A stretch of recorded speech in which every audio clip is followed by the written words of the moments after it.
We are just 15 days away from a government shutdown. Couple things you should know. One, both the House and the Senate have recesses scheduled over the next 2 weeks, so really, there are only a few working days to pass a bill to stop the government shutdown. And two, what's happening with ICE across the country is impacting the ability of lawmakers to make a deal to stop the government shutdown from happening. So let's start with the calendar and the timing. The U.S. government is scheduled to shut down at the end of the day on January 30th. Now, that is 15 days from today for normal people.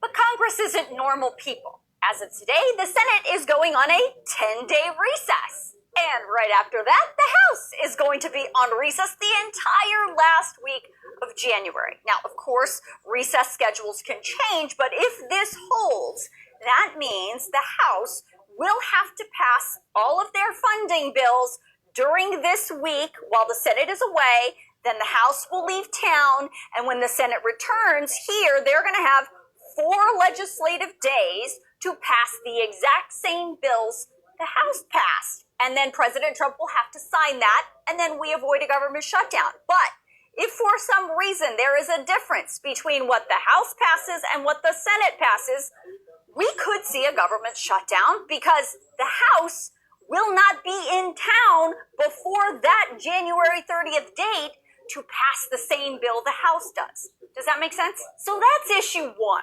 Now, let's move on to the other issue, which is ICE. President Trump's immigration enforcement efforts across the country are causing a major divide on Capitol Hill. Of course, the government shutdown is all about funding the federal government. Without Congress passing multiple bills that approve that funding, the government shuts down. Now, since the last government shutdown, which just ended a few months ago, Congress has been moving through the process of passing several funding bills for several different government departments. No problem. But one of the funding bills that still has not passed is the funding bill for Homeland Security.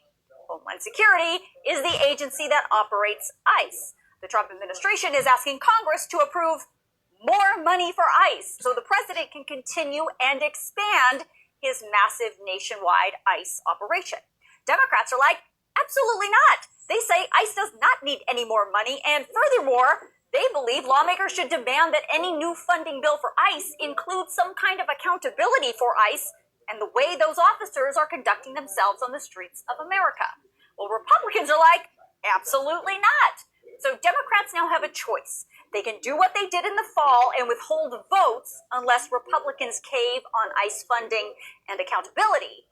Republicans are not going to do that. So in that case, we would absolutely see another government shutdown. Or what's more likely to happen is Democrats could agree to perhaps join Republicans and pass a year-long continuing resolution for just the Homeland Security part of the funding bill, which would keep funding for Homeland Security and ICE at the same level it is right now.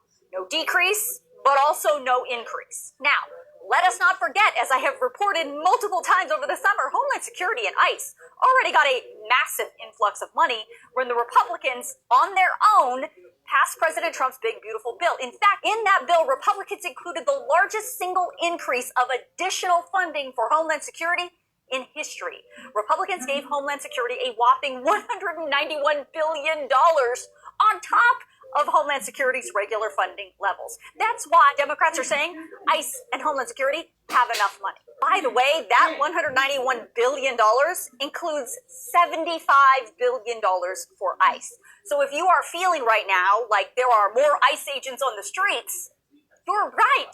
There are. And that's because when the Republicans passed the big, beautiful bill, they gave the Department of Homeland Security all kinds of money to hire more ICE agents, to give them huge signing bonuses, to buy more ICE vehicles and technology, and to build more ICE detention facilities.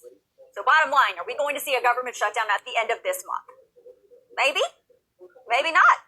It's too early to tell. We'll probably know more by next week. We are just 15 days away from a